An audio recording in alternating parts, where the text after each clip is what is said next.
Hello friend, आपका स्वागत है हमारे चैनल साइबर एजुकेशन में। फ्रेंड, आज की वीडियो में हम लोग बात करने वाले हैं Bihar ITI and Bihar polytechnic परीक्षा 2022 के बारे में। फ्रेंड, जो भी कैंडिडेट 2022 में Bihar ITI and Bihar polytechnic की अगर आप तैयारी कर रहे हैं, अगर एग्जाम आप देने वाले हैं, तो ये वीडियो आपके लिए बहुत ही हेल्पफुल हो सकती है, क्योंकि आज की इस वीडियो के माध्यम से हम लोग टॉप 25 क्वेश्चन देखेंगे जो कि आपके एग्जाम की दृष्टि से सारे क्वेश्चन इंपॉर्टेंट होंगे। सो इस वीडियो को शुरू से लेकर लास्ट इस वीडियो को दोस्तों के साथ ज़्यादा से ज़्यादा शेयर करें, ताकि सभी कैंडिडेट के पास इस वीडियो के माध्यम से सही जानकारी मिल पाए। साथ ही एक बात मैं और मेंशन कर दूं कि इस सीरीज के हमने बहुत सारे वीडियो अपलोड कर रखे हैं Bihar ITI and Bihar polytechnic से संबंधित, जिसका प्लेलिस्ट का लिंक आपको वीडियो के डिस्क्रिप्शन बॉक्स में या फिर कमेंट बॉक्स में देखने को मिल जाएगा। तो एक एक करके आप सारे वीडियो को देखकर बेनिफिट ले सकते हैं। चलिए हम लोग इस वीडियो को स्टार्ट करते हैं।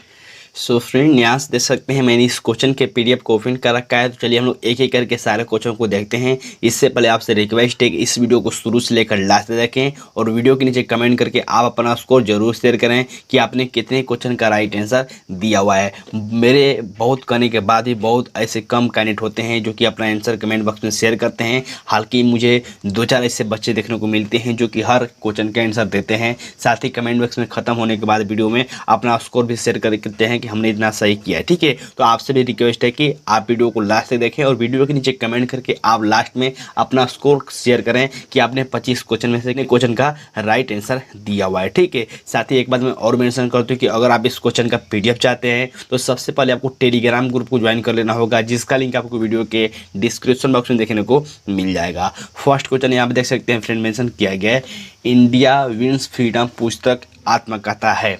बहुत ही फेमस क्वेश्चन है और बहुत सारे एग्जाम में इस क्वेश्चन को पूछा जा चुका है। इंडिया विंस फ्रीडम पुस्तक आत्मकथा है किसकी? तो ये जो आत्मकथा है ये है आपको मौलाना अब्दुल कलाम आज़ाद की, जो कि यहाँ से सी ऑप्शन बिल्कुल राइट आंसर हो जाएंगे इस क्वेश्चन के। ठीक है, साथ ही इस क्वेश्चन से आपको एक बात और याद रखना है, कभी कभी डायरेक्ट क्वेश्चन पूछा जाता है कि स्वतंत्र भारत के पहले शिक्षा मंत्री कौन थे। बहुत ही फेमस क्वेश्चन है, स्वतंत्र भारत के पहले शिक्षा मंत्री कौन थे? तो स्वतंत्र भारत के पहले जो शिक्षा मंत्री थे ये आपको मौलाना अब्दुल आज़ादी थे, जो कि यहाँ से आपको याद रखना है। यहाँ से भी डायरेक्ट क्वेश्चन पूछे जाते हैं कि भारत के प्रथम जो शिक्षा मंत्री थे वो कौन थे। अभी प्रेजेंट टाइम पर कौन है? तो अभी प्रेजेंट टाइम आपको धर्मेंद्र प्रधान आपको शिक्षा मंत्री हैं, लेकिन स्वतंत्र भारत के प्रथम जो शिक्षा मंत्री थे ये आपको मौलाना अब्दुल कलाम आज़ादी थे। ठीक है,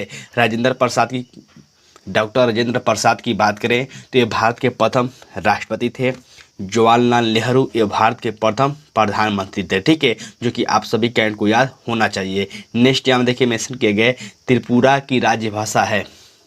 त्रिपुरा अभी हाल ही में चर्चा में था, आपको बताना है कि त्रिपुरा की राज्य भाषा क्या है। जैसे कि बिहार की जो राज्य भाषा वो हिंदी है, इसी तरह से आपको बताना है कि त्रिपुरा की राज्य भाषा क्या है। तो त्रिपुरा की जो राज्य भाषा है यह है आपको बांग्ला, जो कि यहाँ से डी ऑप्शन बिल्कुल राइट आंसर हो जाएंगे इस क्वेश्चन के। अब देखिए इस क्वेश्चन से आपको बहुत सारा पॉइंट याद रखने की जरूरत है। सबसे पहले तो आपको याद रखना है कि त्रिपुरा की राजधानी क्या है। ठीक है, अब बहुत सारे कैंडिडेट को लगेगा कि सर त्रिपुरा की राजधानी पूछा जाएगा हमारे एग्जाम में, तो बिल्कुल पूछा जाता है।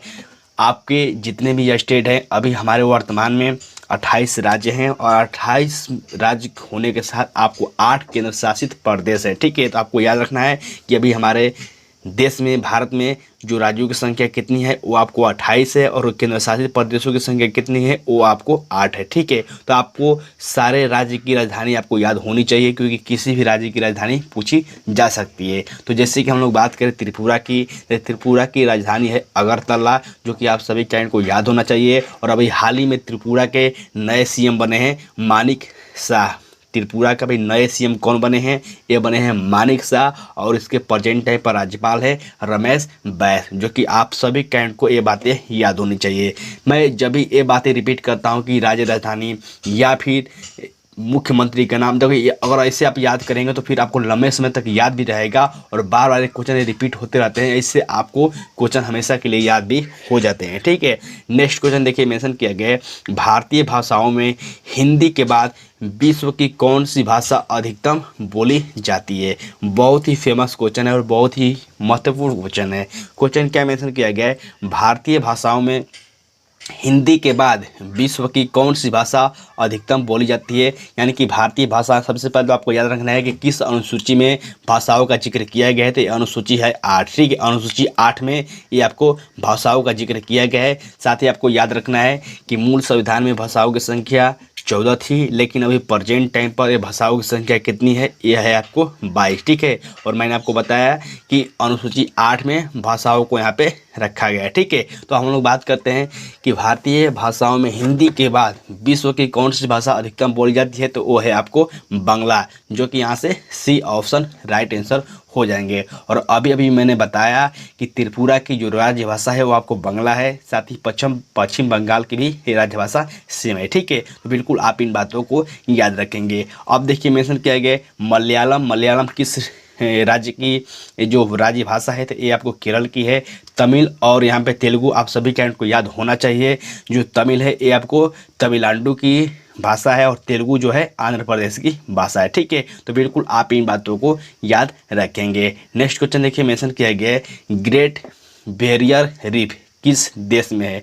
ये भी क्वेश्चन बहुत बार रिपीट हुआ है, पिछली बार भी आपको पूछा गया था ग्रेट बैरियर रीफ किस देश में स्थित है, तो ये आपको स्थित है ऑस्ट्रेलिया में, जो कि यहाँ से डी ऑप्शन बिल्कुल राइट आंसर हो जाएंगे इस क्वेश्चन के। ठीक है, और इस क्वेश्चन से आपको क्या याद रखना है कि ऑस्ट्रेलिया की राजधानी क्या है। कभी कभी डायरेक्ट क्वेश्चन राजधानी से पूछ लिया जाता है कि ऑस्ट्रेलिया की राजधानी क्या है, तो ऑस्ट्रेलिया की राजधानी है कैनबरा, जो कि आपको याद रखना है। और प्रेजेंट टाइम पर अभी ऑस्ट्रेलिया के जो प्रधानमंत्री हैं, पीएम हैं, वो कौन हैं, वो हैं आपको स्कॉट मॉरिसन, जो कि आप सभी कैंट को याद होना चाहिए। और ऑस्ट्रेलिया की कोई राष्ट्रपति नहीं है, जो कि आपको इन बातों को भी ज्ञान होना चाहिए। ठीक है, नेक्स्ट क्वेश्चन देखिए मेंशन किया गया है सांची का स्तूप का निर्माण किसने करवाया था।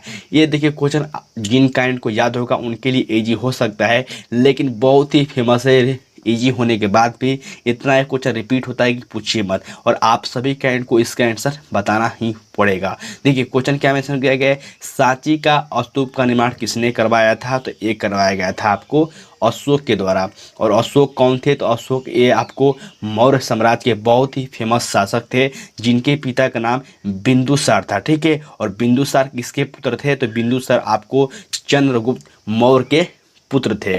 तो अशोक आपको कौन थे, तो अशोक आप ऐसे भी डायरेक्ट क्वेश्चन पूछा जाता था कि अशोक का और चंद्रगुप्त मौर्य का क्या संबंध है, तो जो अशोक थे ये आपको चंद्रगुप्त मौर्य के पोते थे। ठीक है, तो बिल्कुल आपको याद रखना है। और अशोक के पिता का क्या नाम था, ये आपको बिंदुसार था, और बिंदुसार का पिता का नाम आपको क्या था, चंद्रगुप्त मौर्य था। तो बिल्कुल आप इन बातों को याद रखेंगे। मौर्य वंश से संबंधित आपको अधिकतर क्वेश्चन आपके एग्जाम में देखने को मिल जाएंगे। नेक्स्ट क्वेश्चन देखिए मेंशन किया गया है स्टैचू ऑफ यूनिटी का संबंध किससे है। यह भी क्वेश्चन बहुत ही इंपॉर्टेंट है, जो कि आप सभी कैंट को याद होगा कि गुजरात केवड़िया में statue of unity Sardar Vallabh भाई पटेल की स्मृति में ये बनाया गया है, जो कि आप सभी कैंट को याद होगा। ठीक है, इसका राइट आंसर हो जाएगा वल्लभ भाई पटेल, जो कि ए ऑप्शन। ठीक है, और इसका जो ऊंचाई है ये आपको 182 मीटर है। और यहाँ से सबसे जो इम्पोर्टेंट क्वेश्चन पूछा जाता है कि जो स्टैचू ऑफ यूनिटी है इसके वास्तुकार कौन है, यानी किसके द्वारा इसको बनाया गया है, तो वो है आपको रामवी सुतार। ठीक है, किसके द्वारा बनाया गया है, तो ये है आपको रामवी सुतार के द्वारा ये स्टैचू ऑफ यूनिटी का निर्माण किया गया है, जो कि आप सभी कैंट को याद होना चाहिए। नेक्स्ट क्वेश्चन देखिए मेंशन किया गया है कुतुब मीनार का निर्माण किस शासक ने पूरा करवाया था। अब देखिए बहुत सारे कैंट यहाँ पे कंफ्यूजन में होकर कुतुबुल ऐबक पर क्लिक कर देते हैं, जो कि गलत हो जाता है। ठीक है, यहाँ पे क्वेश्चन मेंशन किया है कुतुब मीनार का निर्माण किसने पूरा करवाया था। तो देखिए शुरुआत जो हुआ था, ये शुरुआत आपको कुतुबुल ऐबक ने किया था। ठीक है, लेकिन जो इसको पूरा करवाया यानी कि समाप्त करवाया, ये आपको इल्तुतमिश ने करवाया था, जो कि यहाँ से बी ऑप्शन बिल्कुल राइट आंसर हो जाएंगे। ठीक है, अगर यही क्वेश्चन में पूछा जाता कि कुतुब मीनार का निर्माण किसने शुरू करवाया था, तो उस समय आपको हम लोग ऐबक पर क्लिक कर देते हैं, लेकिन यहाँ पर जो पूरा करवाने का काम किया था ये आपको इल्तुतमिश ने किया था। और सभी कैंट को आपको याद होना चाहिए कि कुतुब बिन ऐबक और इल्तुतमिश किस वंश से संबंधित है, तो ये आपको दास वंश या फिर गुलाम वंश से संबंधित है, जो कि आपको याद रखना हो। ठीक है, और जो इल्तुतमिश था ये आपको कुतुबुन ए बकाए गुलाम था। ठीक है, तो बिल्कुल आप इन बातों को याद रखेंगे। नेक्स्ट क्वेश्चन देखिए, मेंशन किया गया शेर शाह का मकबरा कहाँ स्थित है। बहुत ही फेमस क्वेश्चन है और बहुत सारे एग्जाम में इस क्वेश्चन को रिपीट किया गया है। शेर शाह का मकबरा कहाँ स्थित है, तो ये स्थित है आपको सासाराम में। और सासाराम कहाँ है, तो ये बिहार के रोहतास डिस्ट्रिक्ट का एक बहुत ही फेमस शहर है सासाराम, जो कि हमारे यहाँ से बहुत ही नज़दीक है सासाराम। तो हम लोग बहुत यहाँ पे जाकर घूमते हैं। लेकिन आपको ये याद रखना है कि शेर शाह का मकबरा कहाँ स्थित है, तो यह है आपको सासाराम, जो कि बिहार की एक डिस्ट्रिक्ट है रोहतास। और रोहतास बहुत ही फेमस है बिहार में, और शिक्षा के मामले में प्रथम नंबर पर जो ज़िला आता है बिहार में वो है रोहतास। ठीक है, तो मैंने आपको इसलिए बता दिया क्योंकि आप बिहार के निवासी हैं, आप बिहार ITI की तैयारी करें, बिहार पॉलिटेक्निक की तैयारी कर रहे हैं, तो आपके एग्जाम में पूछा जा सकता है कि बिहार का सबसे साक्षर जिला कौन सा है, तो ये है आपको रोहतास। ठीक है, तो बिल्कुल आप इन बातों को याद रखेंगे। नेक्स्ट यहाँ देखिए मेंशन किया गया है जगन्नाथ मंदिर स्थित है। यह भी क्वेश्चन बहुत इंपॉर्टेंट है। जगन्नाथ मंदिर ये आपको पूरी उड़ीसा में स्थित है, जो कि बहुत ही फेमस ये मेला लगता है ये उड़ीसा में, जो कि पुरी में। ठीक है, पूरी उड़ीसा में है। और कभी कभी डायरेक्ट क्वेश्चन ये भी पूछा जाता है कि उड़ीसा में जो सबसे फेमस जो जगह है तीर्थ स्थल के मामले में वो कौन सा है, तो वो आपको पुरी है। ठीक है, तो बिल्कुल आपको याद रखना है कि जगन्नाथ मंदिर जो स्थित है आपको पूरी उड़ीसा में स्थित है। साथ ही आपको याद रखना है कि धनु यात्रा या फिर नुआखाई जो त्यौहार है ये भी आपको उड़ीसा से ही संबंधित है, जो कि आपको बिल्कुल याद होनी चाहिए। ये त्यौहार से संबंधित भी क्वेश्चन आपके एग्जाम में पूछे जा सकते हैं। नेक्स्ट यहाँ देखिए मेंशन किया गया है अष्टांगी मार्ग किस धर्म से संबंधित है। तो अष्टांगी मार्ग ये आपको किसके द्वारा दिया गया था, तो ये आपको बौद्ध धर्म से संबंधित है, जो कि गौतम बुद्ध ने दिया था। ठीक है, और मैंने आपको बताया था कि बौद्ध धर्म और जैन धर्म आपके एग्जाम की दृष्टि से बहुत ही इंपॉर्टेंट है। यहाँ से क्वेश्चन आपको पूछे जाने की अति संभावना होती है, जो कि 2 से 3 क्वेश्चन यहाँ से भी पूछ लिए जाते हैं। तो बिल्कुल आप बौद्ध धर्म के बारे में याद रखिएगा। ठीक है, चलिए हम लोग अगले क्वेश्चन की ओर बढ़ते हैं। नेक्स्ट क्वेश्चन देखिए मेंशन किया गया निम्नलिखित में से कौन सा प्राचीन ग्रंथ पांचवा वेद भी कहा जाता है। तो सबसे पहले तो आपको याद होना चाहिए कि अभी ग्रंथों की संख्या कितनी है। तो अभी जैसे कि क्वेश्चन ही बोला गया है कि निम्नलिखित में कौन सा प्राचीन ग्रंथ पांचवा वेद कहा जाता है, यानी कि अभी ग्रंथों की संख्या है वो आपको 4 है, लेकिन ये प्राचीन ग्रंथ है जो कि पांचवा वेद किसे कहते हैं हम लोग ये यहाँ पे बताना है। तो सबसे पहले तो आपको याद रखना है कि वो 4 जो वेद हो कौन कौन से हैं। तो वो वेद हैं ऋग्वेद, अथर्ववेद, ठीक है, और साथ ही आपको याद रखना है सामवेद और क्या यजुर्वेद। ठीक है, ये आपको 4 वेद हैं। और यहाँ पे क्वेश्चन पूछा जाएगा कि कौन सा वो पांचवा वेद है जो कि प्राचीन ग्रंथ है। तो महाभारत को पांचवा वेद भी कहा जाता है, जो कि यहाँ से बी ऑप्शन बिल्कुल राइट आंसर हो जाएंगे। ठीक है, साथ ही आपको याद रखना है कि महाभारत किसके द्वारा लिखा गया था, ये आपको वेद व्यास के द्वारा लिखा गया था। साथ ही आपको कभी कभी क्वेश्चन ये पूछा जाता है कि रामायण किसके द्वारा लिखा गया था, तो ये आपको महर्षि वाल्मीकि के द्वारा लिखा गया था। ठीक है, तो ऐसे करके अगर आप एक क्वेश्चन से बहुत सारे क्वेश्चन याद रखते हैं तो फिर आप लंबे समय तक बहुत सारे क्वेश्चन याद रख पाएंगे। और मैंने आपको यही तरीका हमेशा बताया है कि एक क्वेश्चन से बहुत सारे क्वेश्चन याद करने की कोशिश कीजिए, बार बार रिपीट कीजिए, उसको मन में रिवाइंड कीजिए ताकि लंबे समय तक याद रह पाए।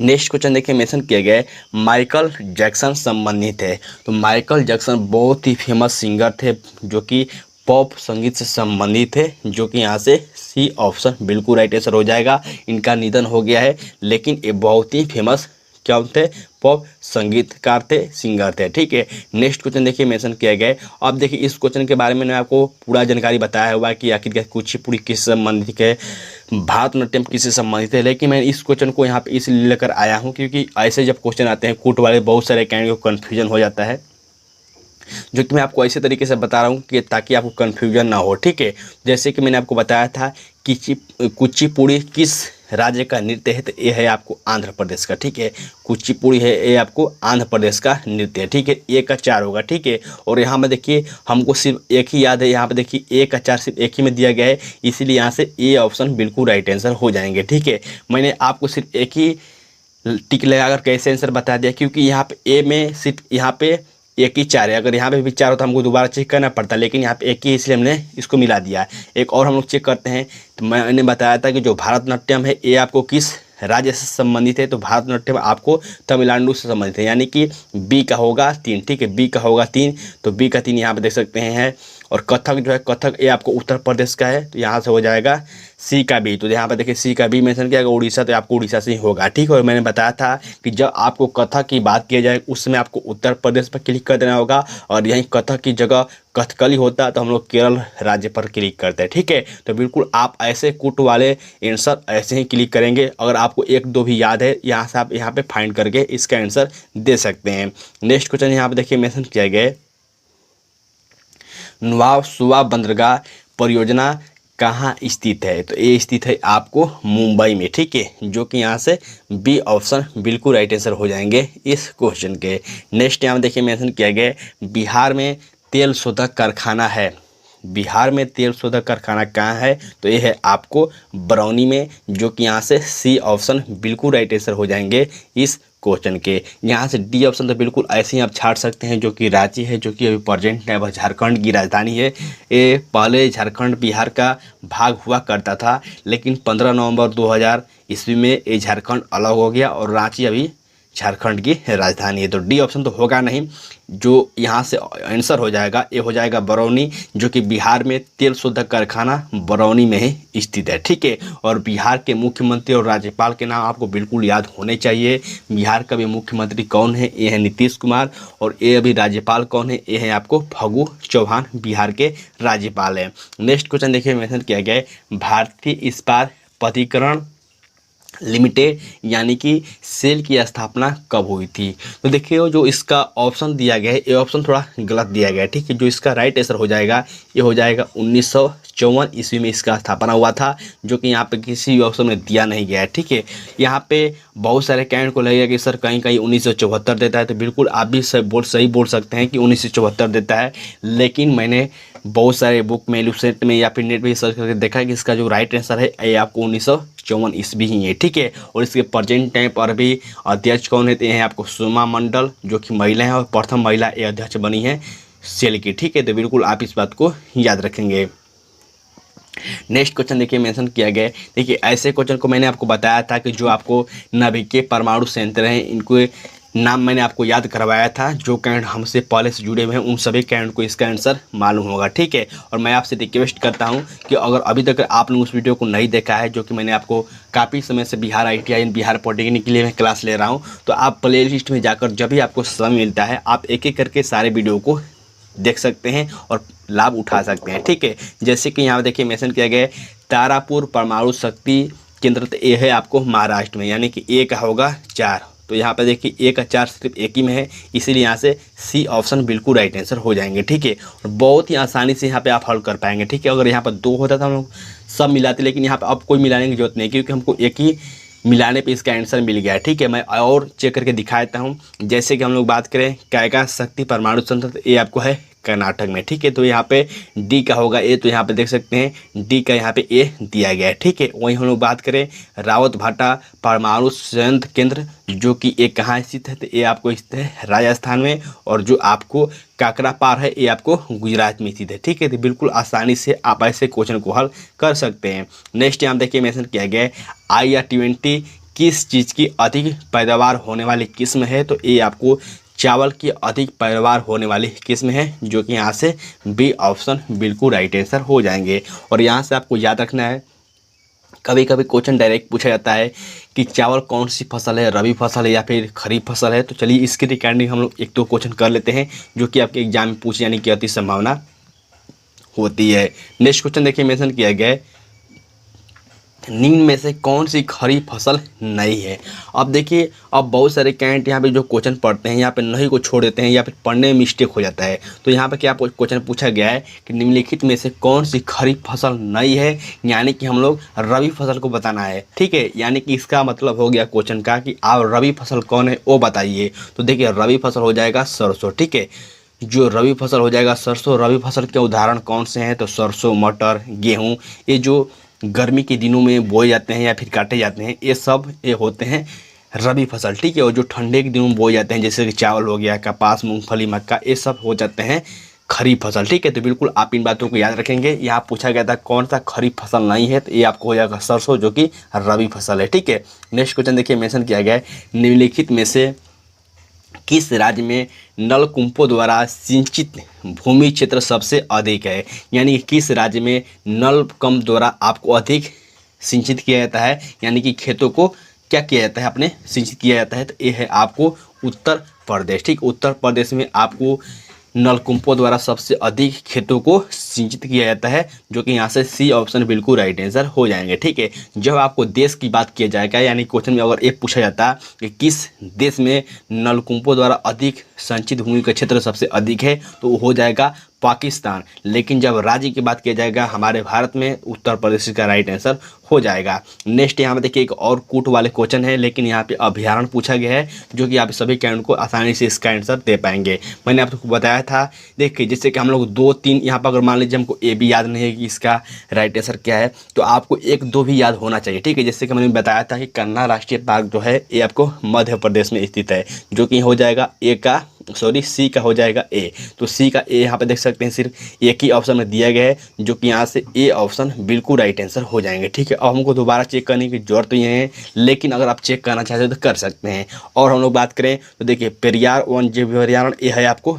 केरल में, जो कि यहाँ हो जाएगा डी का 3। तो यहाँ पे देख सकते हैं डी का 3 सिर्फ यहाँ पे 2 में है, तो यहाँ पे हम लोग एक और मिला लेते हैं। तो देखिए जो केवलादेव घना पक्षी अभयारण्य है, ये है आपको राजस्थान में, जो कि यहाँ से हो जाएगा बी का 2, जो कि यहाँ से बिल्कुल राइट आंसर हो जाएगा। और जो है आपको डाचीगाम वन्यजीव अभयारण्य, ये है आपको जम्मू कश्मीर में, जो कि यहाँ से 4 ऑप्शन हो जाएगा। ठीक है, तो मेरा कहने का मतलब यही है कि अगर आप ऐसे क्वेश्चन को हल करना चाहते हैं तो सिर्फ आप 2 3 यहाँ पे फाइंड कीजिए, अगर एक ही में मिल रहा है तो बिल्कुल आसानी से आप इसका आंसर दे सकते हैं।